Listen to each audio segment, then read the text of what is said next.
and 7 minutes. So would you welcome Fooja with her speech, My Grim Adventures of House Hunting.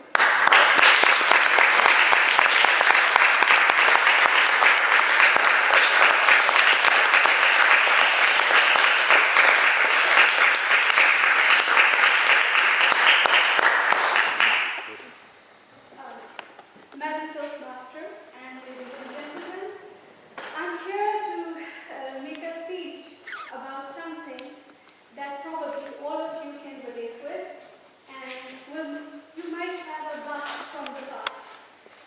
As a person who has just arrived in Oxford, I have to find a place to live here. So this is from where my grim adventures of house hunting start. I'm sure all of you must have had really amazing adventures about house hunting, but what I'm going to tell you might seem too grim, but eventually might end up looking really funny or silly. So, my first adventure, as I started off as a new person, so I started looking into advertisements and finding a perfect place to live.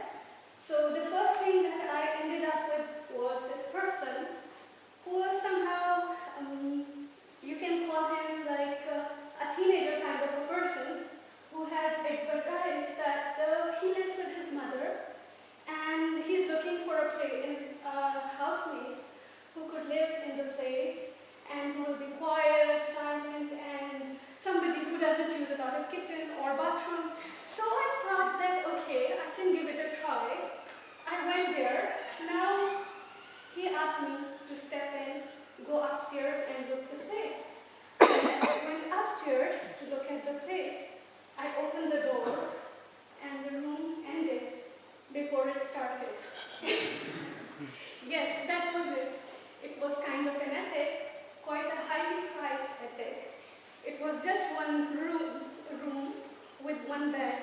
And then I just looked at him and I stepped back. I was thinking in my mind, okay, so this is for what he's asking, 600 pounds. Okay, in my country, in 600 pounds, you could actually get a bungalow. So then he said, okay, yeah, what do you think about it? I said, I will tell you in a bit. And he was like, I know the look at your face. You don't like my house. You decide right now. And I was a little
change my clothes, I will have to change the clothes on the bed.